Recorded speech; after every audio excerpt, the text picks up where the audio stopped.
Cuma yang jadi masalah adalah perayaannya ini, Pak. Apakah gembira dengan kelahiran Rasulullah SAW itu setiap hari dengan mengamalkan sunnah Rasul, ataukah dengan bikin acara-acara di ritual-ritual tertentu di situ? Ya, sekarang kita lihat. Pertama, apa alasan orang yang melakukan perayaan Maulid Nabi? Jawab. Kita mengagungkan Nabi setiap hari, pagi, siang, malam. Nggak boleh putus mengagungkan Rasulullah. Kalau Anda putus mengagungkan Nabi Muhammad, keluar dari iman. Cuman kan kita tidak bisa setiap saat mengagungkan dengan cara yang sama. Maka dibuatlah satu acara yang lupa biar ingat, acara perayaan Maulid Nabi. Lalu apa sih di dalam acara itu? Menyebut sejarah Nabi. Disebutkan, diajarkan dalam Al-Quran, menyebut kisah Nabi terdahulu untuk menguatkan iman. Membaca sejarah Rasulullah, diajak membaca sholawat, orang berkumpul, ada penceramahnya, ada sedekah, semuanya kebaikan. Dari sisi mana ada orang berani mengatakan itu bid'ah? Khulafaur Rasyidin. Kalau disebut Khulafaur Rasyidin siapa? Abu Bakar, Umar, Uthman, Ali radhiyallahu anhu ajma'in. Dan para sahabat Nabi SAW lainnya yang bersama mereka tidak pernah mengadakan peringatan Maulid Nabi SAW dan tidak pernah mengajak untuk melakukannya. Baru belajar Islam 3 bulan, itu pun melalui YouTube. Baru 2 menit habis kuotanya. Yang ngerti Islam setengah-setengah. Bid'ah, Maulid bid'ah, Barasanji bid'ah, Taksiyah bid'ah, Isra Mi'raj bid'ah. Kenapa? Tidak ada pada zaman Nabi. Oh, begitu. Kalau begitu jangan kau pakai mic ceramah. Kenapa? Tidak ada mic pada zaman Nabi.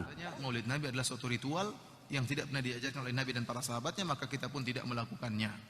Maulid Nabi bid'ah, pelakunya ahli bid'ah. Masa kita cinta kepada Nabi dengan maulid kau bilang bid'ah hanya alasan tidak ada pada zaman Nabi? Kalau begitu jangan kau pakai mic ceramah. Kenapa? Tidak ada mic pada zaman Nabi.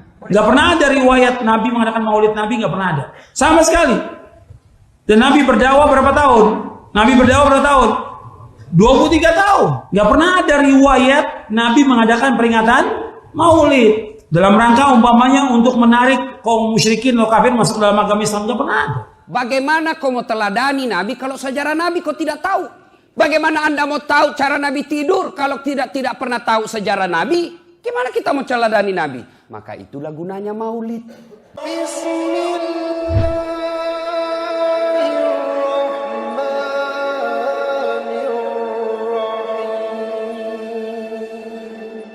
Alhamdulillah, saya keliling-keliling maulid. Dari Sabang sampai Merauke, sampai ke Sabah Sarawak, sampai ke Filipina Selatan, ke Brunei. Hampir semua judulnya sama. Hikmah maulid, kita teladani Nabi. Itu putar-putar di situ. Dengan hikmah maulid kita teladani Nabi. Masalahnya kemudian adalah, bagaimana kau mau teladani Nabi kalau sejarah Nabi kau tidak tahu? Contoh, ada ibu-ibu ditanya sama anaknya, "Mak, kenapa tahun lahirnya Nabi disebut tahun gajah?" Apa Nabi bilang mamanya? Karena bukan tahun kambing. Dia balik tanya bapaknya, "Kenapa kau disebut tahun gajah?" Nabi bilang bapaknya, "Kenapa saya kau tanya? Apa gunamu sekolah?" Nah, dia tidak tahu. Gimana Nabi kita mau contoh kalau sejarah Nabi kita tidak tahu? Begitu ditanya, "Siapa namanya itu penyanyinya itu Asian Games?" Yo ayo, yo ayo, yo ayo. Siapa namanya itu, Pak? Pura-pura tidak tahu. Coba. Padahal tidak ada hubungan dengan kita itu artis. Yang ada hubungan kita yang akan menjadi rahmatan lil alamin buat kita, Rasulullah Muhammad sallallahu alaihi wasallam. Bagaimana Anda mau contoh Nabi kencing kalau tidak tahu cara Nabi kencing? Bagaimana Anda mau tahu cara Nabi tidur kalau tidak pernah tahu sejarah Nabi? Gimana kita mau teladani Nabi? Maka itulah gunanya maulid. Kita kumpul untuk apa? Dengar kisah Nabi. Mudah-mudahan dengan kisah Nabi kita bisa mencontoh Nabi. Setidaknya ada dalam sejarah yang kita dengar dalam maulid itu. Maka saudara-saudara sekalian yang tidak tahu maulid, tidak mau maulid, silakan tidak usah maulid. Tapi jangan menuduh kami sesat. Karena ada juga itu, Pak, baru belajar Islam 3 bulan. Itu pun melalui YouTube. Baru 2 menit habis kuotanya. Yang ngerti Islam setengah-setengah. Bid'ah, Maulid bid'ah, Barasanji bid'ah, Taksiyah bid'ah, Isra Mi'raj bid'ah. Kenapa? Tidak ada pada zaman Nabi. Oh, begitu. Kalau begitu jangan kau pakai mic ceramah. Kenapa? Tidak ada mic pada zaman Nabi. Saudara-saudara sekalian. Apa cuman? Karena tidak ada ada baik pada zaman Nabi.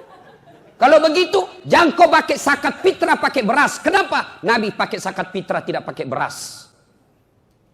Kalau alasanmu tidak ada pada zaman Nabi, jangan kau naik pesawat pergi tanah suci.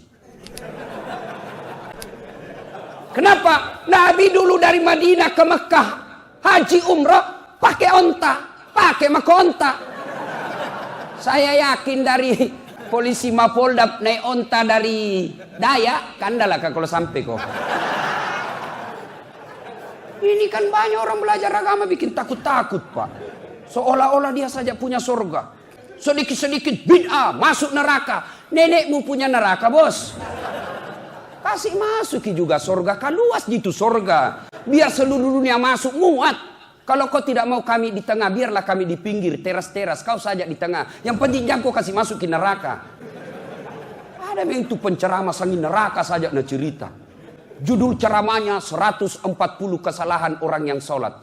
Banyak betul. Rukunnya saja cuma 13. Bikin ceramah kesalahan-kesalahan orang yang berjamaah. Kenapa bukan judulnya kesalahan orang yang tidak berjamaah? Ini tuh bingung saya lihat ini. Tidak tahu belajar agama di mana. Jadi bapak yang tidak mau maulid silahkan. Tapi jangan katakan kami sesat. Ada bilang kenapa paling ada songkolo-songkolo begini? Inilah yang disebut Hasanah Bugis Makassar. Bapak pergi ke Betawi, tidak ada begini. Bapak pergi ke Aceh, tidak ada begini. Apa ini? Beginilah cara kita, rasa gembira kita kepada Nabi. Kenapa pakai songkolo, ketan? Kenapa tidak pakai nasi? Dulu ulama kita mengajarkan, kau punya sifat seperti ketan. Apa sifat ketan? Merapatkan orang. Jangan seperti nasi, apalagi nasi pengantin. Susah ditangkap. Kenapa warnanya kuning umbul-umbulnya? Kenapa bukan merah? Kenapa bukan hijau? Kenapa kuning? Karena kuning itu adalah warna keemasan, warna kejayaan. Kita berharap Islam punya kejayaan. Itu dulu simbol-simbolnya. Jangan lagi bid'ah. Ini bilang maulid. Apa salahnya ini maulid? Apa salahnya? Coba dengar acara maulid ini isinya. Pembacaan ayat suci Al-Quran. Tolong saya tunjukkan ke mana ayat atau hadis yang melarang orang baca Quran. Yang kedua, di dalamnya ada ceramah. Tolong tunjukkan saya ayat yang melarang orang ceramah. Apalagi di dalamnya isinya, kita berkumpul. Andai bukan karena acara maulid, saya tidak ketemu dengan Kapolda, saya tidak ketemu dengan Wakapolda kita yang baru. Tapi dengan ada maulid, kita silaturahmi. Bapak yang lihat selama ini lihat saya hanya di YouTube dan Facebook, bisa lihat saya secara langsung. Oh ternyata aslinya lebih gagah.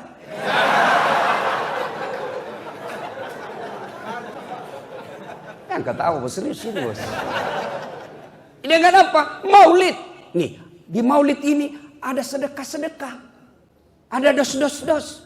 Isinya 1 kue, 1 air. Ada juga yang ngambil 2 dos.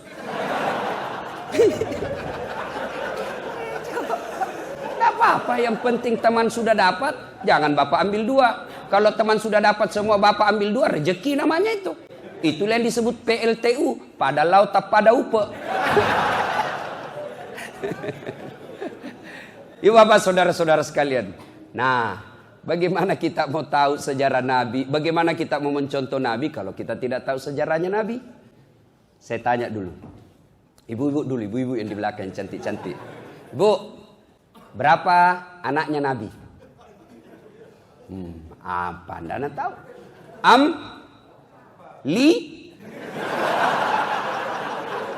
Bingung nih. Coba. Begitu ditanya berapa anaknya Kapolda. Kita tahu toh? Padahal Kapolda ada masa pensiunnya. Dan tidak mampu memberikan syafaat di akhirat kelak.